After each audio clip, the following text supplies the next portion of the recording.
I mean, here we have wanted destruction. They forced the families out the neighborhood. Many many families told us that they did not recognize their houses when they returned to the neighborhood. Yeah. Why? I mean, just give me anything.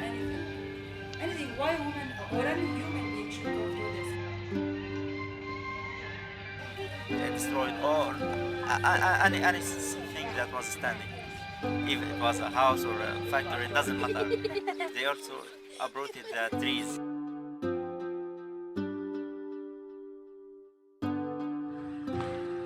What we turn to.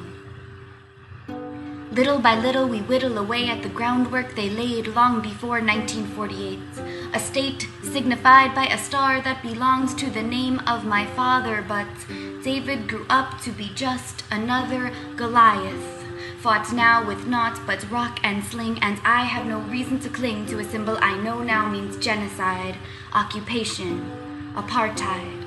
Colonization means bodies bleeding, burning, blindfolded behind checkpoint gates, buildings broken collapse upon themselves like a mourning mother's heart. Everything falls apart. So, little by little, we whittle away their foundation. With every device at our disposal, our voices, consumer choices, the people, rhythm, color. Hope is the hatchet with which we dream, with which we act, with which we breathe. We wish we could rip their violent ideologies to shreds. Instead, we whittle. Little by little with non-violent tactics, not because violent resistance is wrong, but because their weapons are stronger only if we think in terms of rockets against bombs, and most of us can't throw that far anyway, so I say what if we think in terms of truth against lies? I know it's been said before, but we have justice on our side, and this is the weapon we turn to. The one with which we turn the tide, break open and expose the idea that created a state of fear, a state of war. This is the weapon we turn to, justice. And what if we hurl the brutality of their reality back at them out the tips of our pens? What then? What if we paint their apartheid wall with pictures depicting 6-year-old girls too young to be corpses whose bodies are buried under rubble, under sand, next to someone else's missing hand and feet? Will the wall crumble then under the weight of her mother's grief? What if we could see dance as a dialect of grounded dreams? Because movement is more than a protest, it's a promise of change one day. What if we chain ourselves in front of every Israeli consulate every day in every city from New York to the Bay until they cave to our demands? Free Palestine, end the occupation, the right of refugees to return. What if we chained ourselves there till they learned? What if here in the belly of one of the beasts we decided to boycott the other racist colonial apartheid state boycotts because this is global capitalism? A system where beside our hunger for justice, it's a global hunger for justice, but also for food, for truth and revolution, but also for water and a roof. So we boycott because we too can use our currency to turn the tide. And because Motorola, L'Oreal, Lev Lebayev, and Victoria's Secret all have one thing in common: apartheid. So maybe the most direct action is to whittle away where it hurts. What if we were to assert that past trauma does not allow a people to perpetuate lies or perpetrate genocide, and as long as they ride the currents of injustice, they should know this, they're wrong, and the world's on the other side? What if we all do everything we can? Yes, we can. What if here in the US we just listen?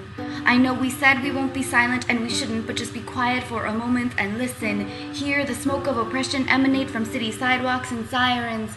Hear. Like smog, like steam out of the gutter, just listen to the lack of our innocence. Just listen to the stories. Because somewhere in the voices between rage and grief, perhaps there is a glimmer.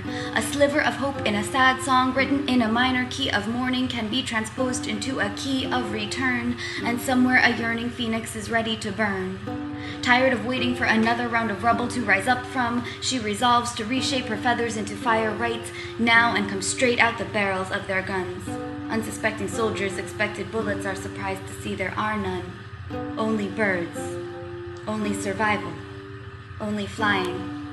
Flying. Free.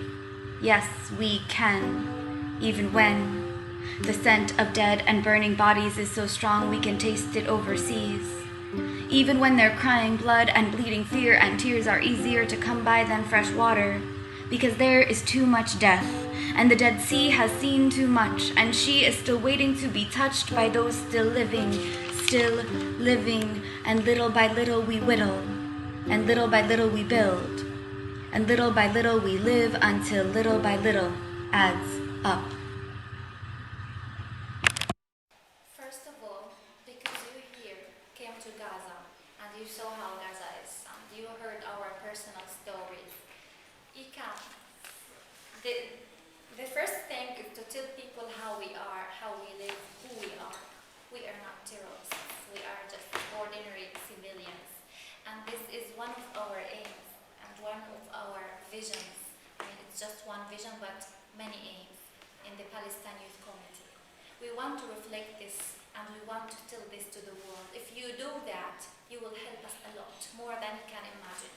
Because some of you may be writers, some of you may be having many public relations, some of you may be students, some of you may have neighbors to tell them what I have seen in Gaza Strip, some of you may be journalists, many things.